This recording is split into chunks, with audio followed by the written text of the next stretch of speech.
encabezamiento del Maga Noticias. PNP pone con el entero Mindanao bajo una full alert status por el posible retaliatory attacks del Abu Sayyaf Group siguiendo el muerte del 3 de la miembro. Mag-akusado na August 5 airport bombing yan nagakit yan sila kesa na insidente. Kredibilidad del mga testigo ya kwestiona. Una legal hold-upper muerto, su 5 compañero arrestado na operasyon del policía na barangay Talabaan. Un pulis ya muri también na tiroteo. 4 man familia muerto na quema na Campo Islam, kundi la padre de familia ya supla de tiro muerto también. Y mga leaflets que ta informasi que modo prevenir la enfermedad de dengue ya se kalayat na diferente parte del ciudad.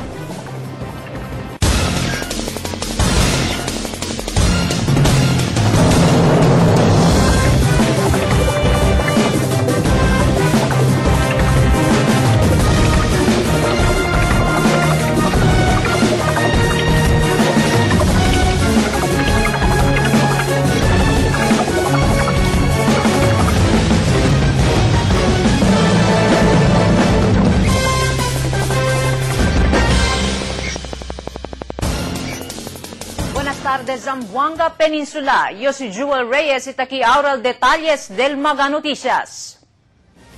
El liderato del PNP ya pone bajo na full alert status kundi la mga units na entero Mindanao cuantos horas después muri el un segundo líder del Abu Sayyaf na encuentro na Sulu.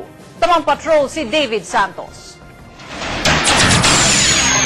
3 mga kadaver de hombre entrega mga pulis na un funeral parlor aquí na ciudad ayer mediodía.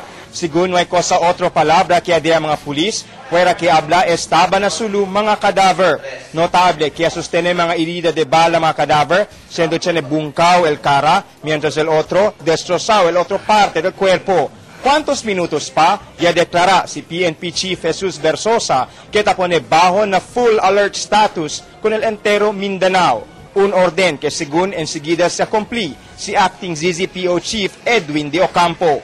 Ang ibig sabihin ng full alert is that yung presence ng police forces will be more visible, no? Kailangan mag-ano talaga. And or yung mga lahat ng mga off-duties na mga policeman or yung mga police, no? I-recall sandali. Si Versosa ay ordena con el full alert status, siendo posible según venga o conducir retaliatory attacks al Abu Sayyaf Group. El PNP habla, uno de mga yamuri amo si Gafur Jumdail, según hermano de ASG leader Gumbahali Abu Jumdail, Elias Abu Pula. Ultimo pone bao na full alert status con el Zamboanga City a mediante serie de tirahan na mampang isercanos barangay del mes de Julio. Walang time frame ito, no? Until such time na higher headquarters din na mag-downgrade nito. Kasi ang utos sa amin is from higher headquarters, so dapat higher headquarters din ang mag-downgrade.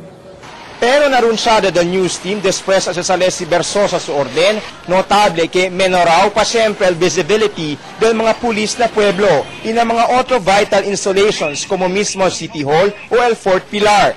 No hay también kami nota mga checkpoints. Un pulis la pregunta pa na news team si por qué declara full alert status el PNP. Todo esta indicación que no hay pa enseguida se puede hacer pasar a todo police units el orden del PNP chief. David Santos, Patrol del Pilipino.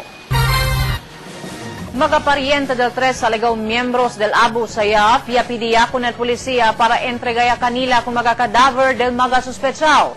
Mientras un oficial desde Indanan Sulu ya confirma que el uno na 3 mga muerto bandido amo el un subcommander del Abu Sayyaf.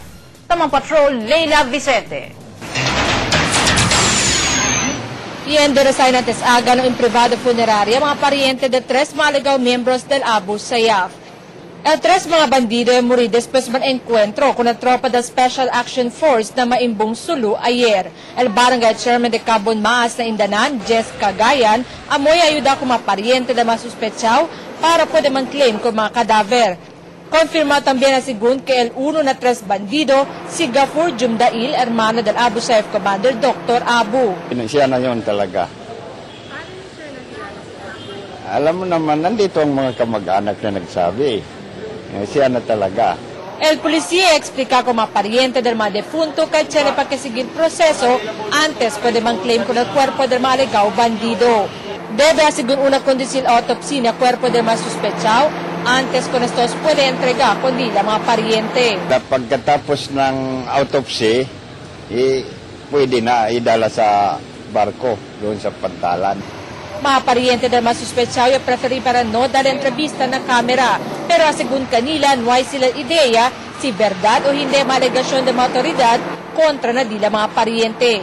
Kaya pidi-asegun sila que dentro de este día ay pwede transportar para nasulukon dila mga pariente para pwede sila dala con estos al disyente entierro siguiendo tradisyon na Islam. Leila Vicente, Patrol del Pilipino. Tamanlingas al sector de religión acerca el posible efecto del tensión na muerte del 3 alegaw miembros del Abu Sayyaf na Sulu. Tarogaya lang el ciudad de Zamboanga que hindi sale afectado el preparación para na Hermosa Festival. El país na efecto del bus hostage crisis, posible tiene pa otro mga turista, el hindi mas endereza pa aquí na ciudad por causa con el amenazo desde el Abu Sayyaf Group. Affected, no? Tourists coming to our area with this double, that one, the hostage taking crisis, a tragedy at the Quirino Grandstand, and now this alert, full alert in our area. Lingasa pa del Arzobispo, este también el tiempo donde apuro el celebración del ciudad para na Hermosa Festival. If things are handled well by our government agencies, the military and the PNP, given time, I think trust and confidence will be restored. El alcalde Celso Lobregat taroga también que esta vez hindi sale afectado el Hermosa Festival na amenazo. Este mediante que resyo taman umito syudad cada vez tiene problema de paz y orden ng mga vecinos probinsya. We will be constantly meeting for the next few weeks with the police and with the task force for the security arrangement. No? But we are confident that, like every year, we have a very peaceful fiesta celebration. Este mga tiempo, ta continua el construksyon del aumento mga struktura na Paseo del Mar que te esperanza inagura antes el Fiesta Pilar. El proyecto alcanza según más de 14 milyon de pesos. El abrida de mga parke, uno lang según na mga mejoras para continua atraye kung mga turista aquí na syudad. Mag-alegaw kabeza pensante na August 5 airport bombing yanega con el akusasyon del mga pulis que envuelto sila na sangrino atake. Ya cuestiona también mga antes oficial con el credibilidad del mga testigo del mga otoridad. Tamang Patrol, RJ Rosalado. Yanigal antes alcalde de Pangutaran si Ahmad Dano que envuelto él en el plano para iniciar con el August 5 airport bombing donde target según el gobernador del Sulu si Sakurtan. Según el antes oficial, política de razón si porque ya sale él implicó na kaso considerando que soporta él con el antes congresista del Sulu si Munir Arbison. Kung tuusin, na-implicate ako dito dahil sa politika. Hindi ko naman siya kalaban. Talo pa ako. Naon entrevista na telepono si Arbison Yanega también con el acusación del mga pulis. Política también según el motivo del plantado del caso contra Cunele. Siendo del mga años pasaw, ya planta un caso de graft and corruption el su mga yerno kanda Jojo Andam y Musimar Ali y el antes district engineer del Sulu si Munir Ajirul contra kung Governor Tan. Incluido también na kaso el dos mga yerno de Arbison, si Ajirul y si Maulana Omar. So yung mga ito, yung tatlo na ito, nagpail ito ng mga kaso sa kanya, sa ombudsman. Hanggang ngayon ay progress yung kaso. Yan nga también sa Arbison kaya kumpra ele un Mitsubishi pickup del 2008 para argumento usa common car bomb kontra kung Governor Tan. They bought a Mitsubishi car in Davao City purposely to be used as car bomb. Hindi totoo yun. Bakit ako bibili? Kung magpabamba ako pang bibili? El abogado de Arbison si Attorney Alfredo Jimenez alega también kay pagaw el 4 mga testigo del CIDG pero alta kumpiyansa del polisya na kredibilidad del di mga testigo. So the latest supplemental charges against these 7 persons is not the finding of the CIDG in the course of the investigation. As investigators, we only rely on the evidence. We do not manufacture evidence. Un hermano del uno de mga testigo de policía, el Esperanzao somete también su affidavit a favor para ng mga legal cabeza pensante del incidente. Arjo Rosalado, Patrol del Pilipino.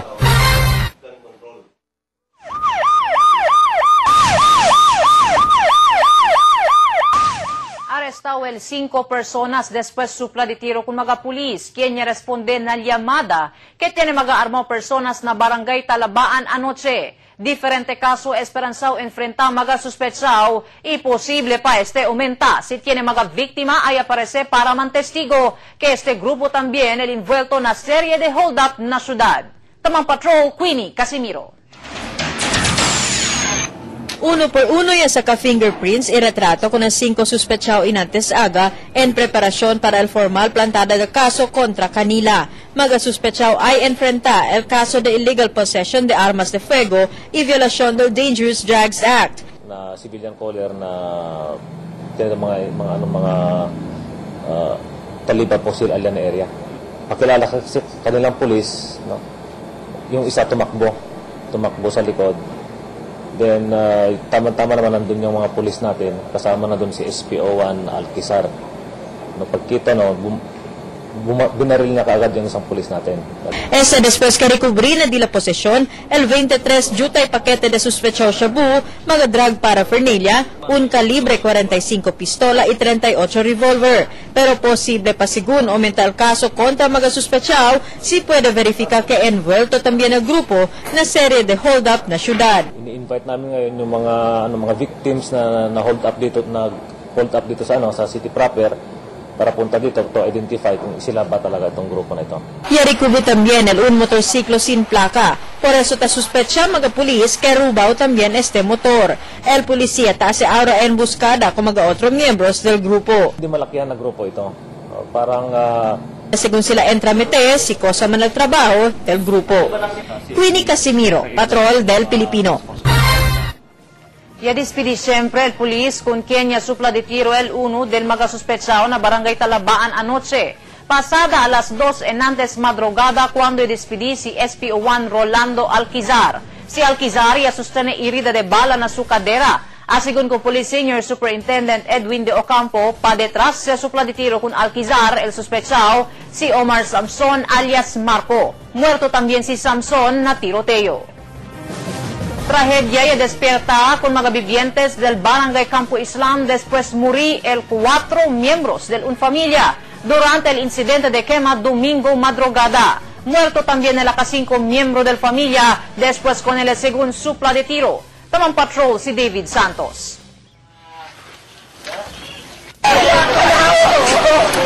Solamente queda rastro del tragedia que tupa con el familia Vasquez. Antes man a las 3 ayer madrugada cuando quemadi la casa, local na dato pang 5 zone, Stanvac, Barangay Campo Islam. Según un mafuerza explosión, posiblemente desde un LPG tank na kusina, ella puede uwi antes de repente mangkalayat el fuego na 2 piso casa. Palagi namin alam may suportang host ng Petron. Doon ako timakbo hingi ng tulong. Pag ilang minuto, nakapag-produce sila ng tubig bago dumating ang fire department. Hindi namin nakala kung may tao dito na iwan sa loob. 4 de mga miembros de familia ella murí. Después no hay más puede salir desde el casa. Si Rosalyn Ladja Vasquez, 32, sus 2 anak, si Jayan, 2 años, y Jumadir, 1 año, y el nana de Rosalyn, si Saddan Ladja, 48. Solamente el marido de Rosalyn, si Norwin Vasquez, ella puede vivir, pero después se puede controlar con el quema, y encontrarán también muerto con Norwin, cerca na un mosque. Asikaso mga kamag-anak dyan, pag umaga, bigla na nagsabi sila, hingin ng tulong, punta doon sa barangay, nandoon daw ang tatay ng bata, patay na. Inicialmente se le reportado que man suicide si Norwin por causa na incidente, pero otra cosa descubrí mga otoridad. Sabi nila nag-suicide, pero no, binaril siya. Yung investigasyon del ZZPO aparece que cuantos días siya tamampelyahan el manmaridable Vasquez. Lumabas daw sa bunganga yung asawa, yung lalaki na susunugin ko kayo lahat. It is very impossible kung ako ang tatay ng mga pamilya ko, na iwanan ko yung pamilya ko na masusunog. Ako lang tatakbo na mag-isa. So that's very unusual. Nadetras ang mga tupada de bala di Norwin, rason para manduda mga otoridad que acomete ese suicidio.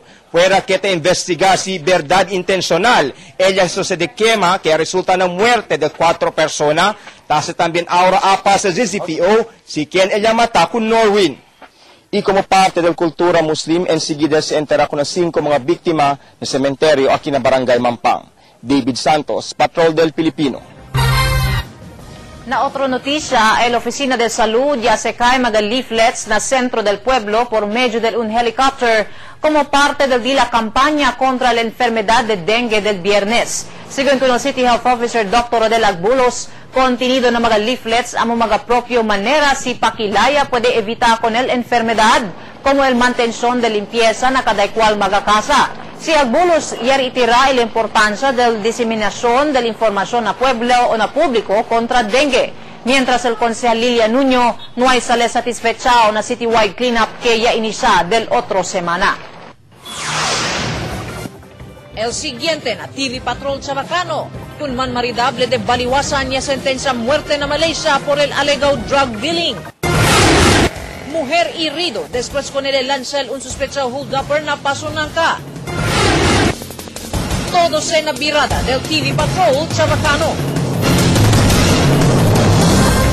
El familia del man maridable quien te enfrenta ahora pena de muerte na Malaysia. Taapela ayuda con Presidente Noynoy Aquino para pedir clemency o perdón. Si Team Hart Jim Danny Ong y su esposa si Nuri ya encontra culpable na asunto de drug trafficking na Kota Kinabalu del año 2006. Pero di la familia ta cree que inocente el man maridable. Exclusivo Tamang Patrol si David Santos.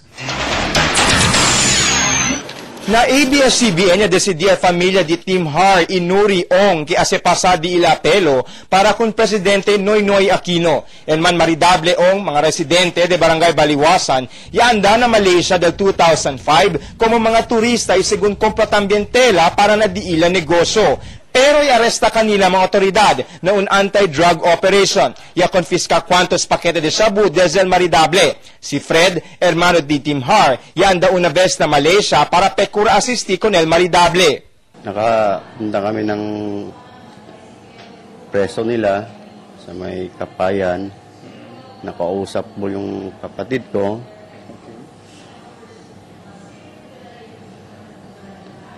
Yung nga, emotional yung kapatid ko. Sabi ng kapatid ko, kung pwede daw sana, ikuha siya ng lawyer, gano'n. Para daw ay pwede niyang ilaban yung kaso nila. Initialmente, sentensya life imprisonment con el maridable, pero ya queda no quiere familia Aura del Maridable aquí na Zamboanga City bien lingasa, siendo Chenya lang hasta na Setyembre 29 el Maridable para man-appeal que cambia con el desisyon. Mahirap pa rin pumunta na Malaysia. Lalo na pag kapos ka rin eh. Pamasahe mo lang magkano na eh. Kaya gusto eh guman pumunta doon. Wala akong magawa. Kasi kapos din ako eh. Solamente kung Presidente Aquino lang ahora ta depende el familia del Maridable para entramete y apela con el gobierno del Malaysia que man commute el sentensya o dale perdón kung mga sentensyao. 7 el anak del Maridable, quien solamente takwida ahora el abuela del mga bata. Yung last ko silang nakausap ng 2008. Ano sabi nila? Sabi nila hindi na daw sila tatag-abot ng 2009. Gawin na daw sila.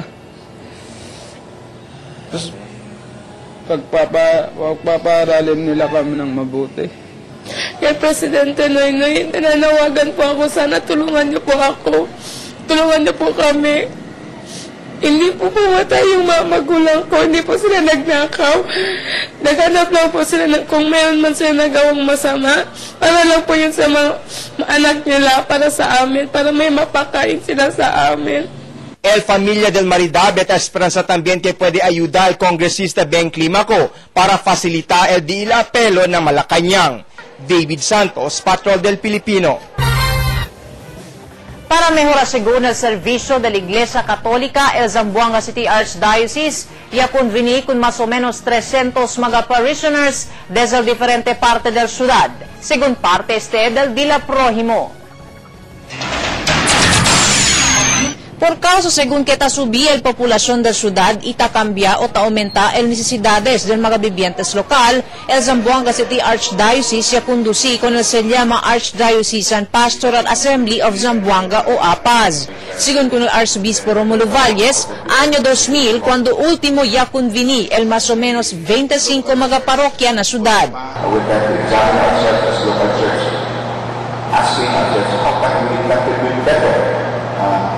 Towards the bigger, larger society, which is the city of Zamboanga. Aquí, por ejemplo, na Metropolitan Cathedral of the Immaculate Conception, quiere saber el parish priest si Monseñor Chris Manongas, si cosa pa otro mga servisyo que debe ofrecer ng mga vivientes lokal.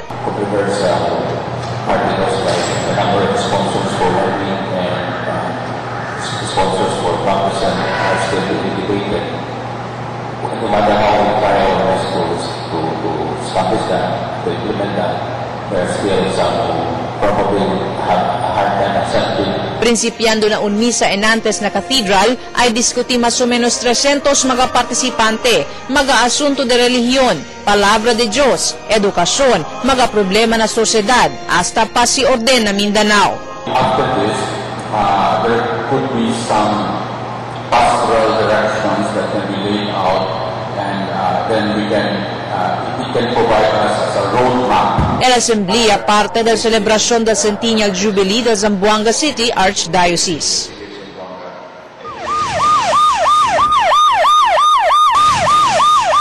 Herido un mujer después con él lanzar un sospechado hold-upper na Toriven Drive, Paso Nangka. Base en investigación del Police Station 7, tamang cuento afuera del Toriven Drive si Chinchin Enriquez y su compañera si Cheryl Zabala, cuando de repente ya aparecen dos desconocidas personas. Uno kanila ella lanza con Enriquez. Mga sospechado ya saka según el cellphone de dos víctimas antes de escapar a bordo na un motorciclo. Si Enriquez ya sostiene herida de puñal na izquierda hombro. Una empleada de un nightclub na Santa Maria, ella reclama contra su compañero na trabajo na asunto de robo. Base na reclamo de Roxanne Artigo, ya sale perdido su más o menos 10,000 de pesos que te esconde según él na Dila Cuarto. Su compañero si John Garcia de Coronadal, South Cotabato, era legalmente saca con este. Con Garcia y arresta mga pulis en antes aga, pero cuantos minutos después ya decidió el reclamante para hacer atrás con su reclamo.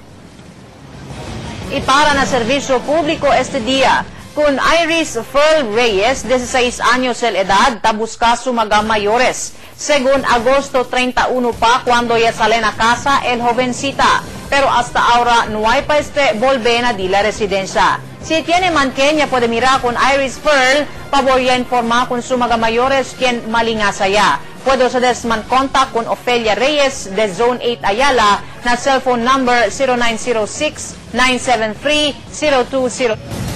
El Pag-asa y habla que hay experiencia cuantos días aguacero el ciudad por causa con el se llama Intertropical Convergence Zone na Visayas y Mindanao. Pero según con el Weather Observer si Pexon Abduraop, está humid o caliente el tiempo. Ayer registró el bien alto temperatura de 35 degrees Celsius. Según pa con Abdurao, principiando este mes, posible queda resto el aguacero.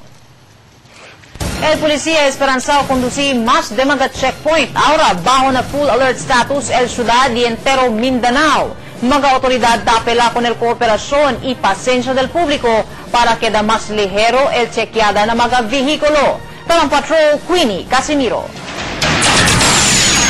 Según kung Police Senior Superintendent Edwin De Ocampo, ay basa sila de la fuerza ng mga kamino y vital installations para prevenir mga posible malplano del bandido grupo. All my station commanders will be under post 24/7 yan.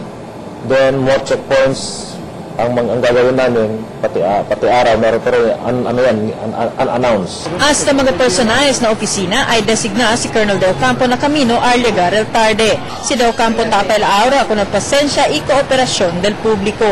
I'm appealing to mga commuters natin, no? na kung may mga kuminsan, ma-checkpoint kayo dyan, this is for our own good, no? This is for our own safety. Importante también según el más intensificado seguridad, ahora que está preparada la ciudad para el venidero celebración del Hermosa Festival. Queenie Casimiro, Patrol del Pilipino.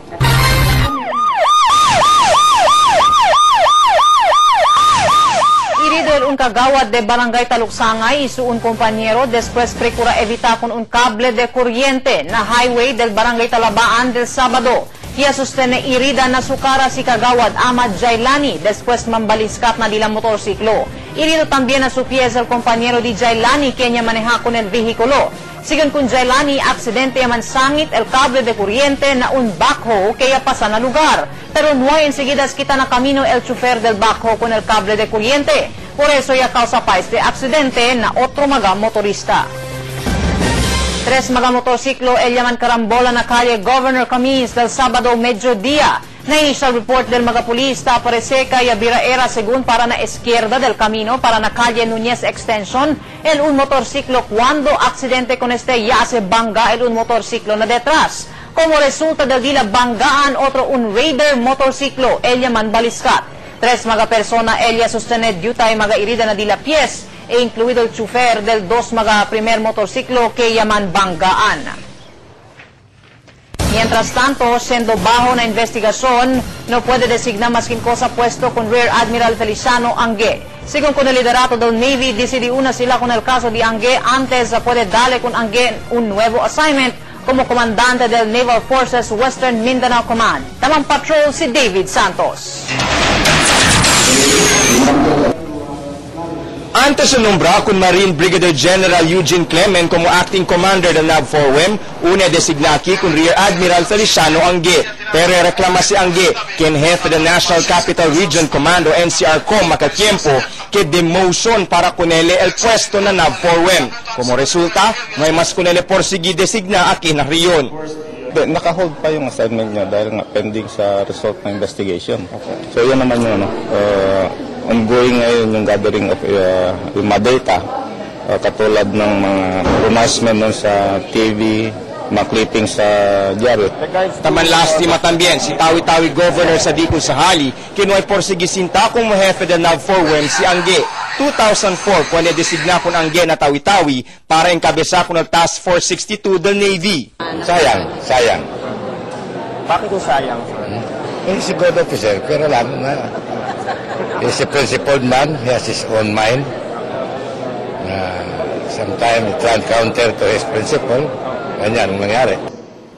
Para na liderato del Navy, necesita una explicación si Angue si porque ya preferí eleman alboroto na media en vez hace pasa su mga agravio na propio proseso del AFP. Y hasta hindi tener resulta ng investigasyon, hindi pwede dali kung Angue nuevo puesto mas que el NAVFOR-WEM. Sa ngayon kasi wala pa namang orders saying otherwise. Ang order niya, dito pa rin siya. Kaya naka-hold in abeyance na lang pending upon the result of the investigation. Si Cortez confianza también que hindi crea controversial desisyon para designar con un marine officer como si Clement para encabezar con un major Navy command. Maraming qualified, pero this time kasi siya ang most senior dito sa area. Na siya yung nakakalam din kung paano patakbuhin kasi maglagay pa tayo ng iba naman, mag-aaral pa. Napaka-sensitive na position to. Según informes, posible hindi también tarda si Clement na NAVFOR-WEM, siendo con él posible también escuí para encabezar con el Task Force Comet na Sulu. Presentamente tamovia según mga papeles para nombrar un Navy officer para na NAVFOR-WEM. David Santos, Patrol del Pilipino.